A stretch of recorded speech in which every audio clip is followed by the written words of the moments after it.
आइए जानते हैं आज के कुछ प्रमुख अंतर्राष्ट्रीय खबरों को। पहले एक नजर आज के हेडलाइंस पर। लखीमपुर खीरी कांड में आशीष मिश्रा मोनू से पूछताछ, 302 के तहत हत्या का है आरोप। लखीमपुर में बीजेपी कार्यकर्ताओं की हत्या अपराध नहीं, राकेश टिकैत बोले न माना जाए दोषी। नवाब मलिक का आरोप, बीजेपी के बड़े नेताओं के कहने पर क्रूज से 3 लोग छोड़े गए। लखनऊ मुंबई पुष्कर एक्सप्रेस में 20 साल की महिला से हुई ज्यादती, 4 आरोपी गिरफ्तार, यात्रियों से लूटपाट भी की गई थी। जम्मू कश्मीर में हुई हत्याओं को लेकर शिवसेना का भाजपा पर निशाना, तुम्हें हिंदुत्व पर गर्व लेकिन अपनों को नहीं बचा रहे। चीन में 70% बिजली उत्पादन कोयले पर निर्भर, गहरा रहा संकट। अफगानिस्तान में शिया मस्जिद पर हमला, कम से कम 50 लोगों की मौत। आर्यन खान पर ड्रग्स सेवन का आरोप, लेकिन एनसीबी ने नहीं कराया मेडिकल टेस्ट।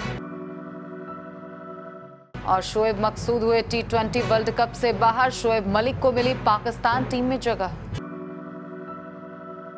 लखीमपुर खीरी घटना के आरोपी आशीष मिश्रा आखिरकार क्राइम ब्रांच दफ्तर पहुंच चुके हैं। लखीमपुर खीरी स्थित पुलिस लाइन में आशीष मिश्रा से पूरे मामले को लेकर पूछताछ की जाएगी। बताया जा रहा है कि पूछताछ के बाद पुलिस आशीष मिश्रा को गिरफ्तार कर सकती है। इससे पहले आशीष को शुक्रवार सुबह 10 बजे पूछताछ के लिए बुलाया गया था, लेकिन वह पूरा दिन नदारद रहे। इस बीच खबर उड़ी थी कि वह नेपाल भाग गए हैं।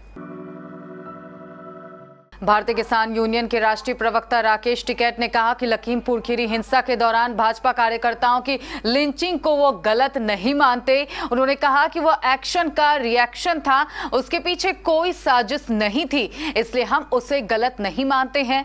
टिकैत ने शनिवार को कहा कि वह उन्हें अपराधी नहीं मानते जिन्होंने लखीमपुर खीरी में भाजपा कार्यकर्ताओं की कथित तौर पर हत्या की, क्योंकि उन्होंने तो प्रदर्शनकारियों के ऊपर एसयूवी कार चढ़ाए जाने की प्रतिक्रिया में ऐसा किया। संवाददाताओं द्वारा यह पूछे जाने पर एक सवाल के जवाब में टिकैत ने कहा कि लखीमपुर खीरी में कारों के एक काफिले ने 4 किसानों को रौंद दिया, जिसके जवाब में भाजपा के 2 कार्यकर्ता मारे गए। यह हत्याएं एक्शन का रिएक्शन थी। मैं हत्या में शामिल लोगों को अपराधी नहीं मानता।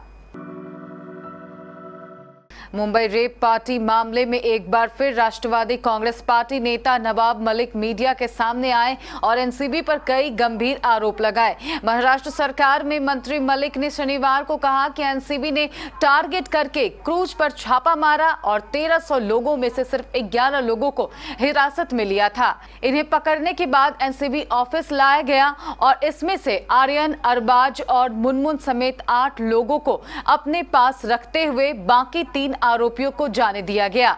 मलिक ने आरोप लगाया कि जिन 3 लोगों को एनसीबी ने छोड़ा, उनमें एक भारतीय जनता पार्टी के युवा मोर्चा के पूर्व अध्यक्ष रह चुके मोहित कंबोज का साला ऋषभ सचदेवा भी है। अपनी बात की पुष्टि के लिए नवाब मलिक ने कुछ वीडियो और तस्वीरें भी जारी की है, जिसमें ऋषभ सचदेवा अपने पिता और चाचा के साथ एनसीबी ऑफिस से निकलते हुए नजर आ रहे हैं। मलिक के मुताबिक मोहित कंबोज ने अपना नाम बदलकर मोहित भारतीय कर लिया है। महाराष्ट्र में लखनऊ मुंबई पुष्कर एक्सप्रेस में 20 साल की महिला से गैंगरेप का मामला सामने आया है। इस मामले में शनिवार को 4 आरोपी गिरफ्तार किए गए हैं, वहीं 4 आरोपियों की तलाश जारी है। महिला अपने पति के साथ यात्रा कर रही थी। मुंबई जीआरपी कमिश्नर कैसर खालिद ने बताया कि इगतपुरी से पुष्कर एक्सप्रेस में 8 बदमाश सवार हुए थे। उन्होंने चलती ट्रेन में पहले लूटपाट की और फिर एक महिला के साथ दुष्कर्म किया। यह घटना शुक्रवार रात की बताई जा रही है। आरोपियों ने 15 से 20 यात्रियों से लूटपाट की थी। उन्होंने यात्रियों से नकदी, मोबाइल और कीमती सामान छीन लिए। रेलवे पुलिस ने इस मामले में आईपीसी और भारतीय रेलवे एक्ट की धाराओं के तहत केस दर्ज किया है। पिछले कुछ समय से कश्मीर घाटी में आतंकवादी घटनाओं में बढ़ोतरी हो रही है और घाटी से अल्पसंख्यक हिंदू और सिख समुदाय के लोगों के मारे जाने की कई घटनाएं सामने आई है। अल्पसंख्यक समुदाय के ऊपर हो रहे हमले को लेकर शिवसेना ने भाजपा पर निशाना साधते हुए कहा कि उन्हें हिंदुत्व पर गर्व है, लेकिन अपनों को बचा नहीं पा रहे हैं। शिवसेना ने अपने मुखपत्र सामना में लिखे एक लेख में भाजपा पर निशाना साधते हुए कहा कि भाजपा केंद्र शासित प्रदेश में अल्पसंख्यक समुदाय की रक्षा में विफल रही है। साथ ही शिवसेना ने कहा कि भाजपा के कार्यकर्ता और प्रवक्ता हर जगह दिखते हैं, लेकिन जम्मू कश्मीर में नहीं दिखते हैं। कश्मीर एक बार फिर से हिंसा के मुहाने पर खड़ा है। केंद्र सरकार ने दावा किया था कि नोटबंदी आतंकवादी को रोकने में कारगर होगा, लेकिन ऐसा नहीं हुआ। चीन इस समय कई दशक के सबसे गंभीर बिजली संकट का सामना कर रहा है। इसका दुष्प्रभाव चीन की पूरी सप्लाई चेन पर पड़ रहा है। इससे महामारी के बाद सुधार की राह पर चल रही वैश्विक अर्थव्यवस्था को भी नुकसान की आशंका जताई जा रही है। मोटे तौर पर इस संकट का कारण कोयले पर चीन की निर्भरता है। हालांकि विदेश नीति की एक रिपोर्ट में इसके लिए सरकार की नीतियों को भी वजह बताया गया है। रिपोर्ट में कहा गया है कि सरकार ने नीतिगत स्तर पर कुछ गलत फैसले किए, साथ ही महामारी की शुरुआत में बाजार पर पड़ने वाले असर के आकलन में भी सरकार से चूक हुई। बिजली संकट का ही नतीजा रहा कि सितंबर में चीन के औद्योगिक उत्पादन में गिरावट आई। कोरोना के चलते लगे लॉकडाउन के हटने के बाद से पहली बार इसमें गिरावट दर्ज की गई।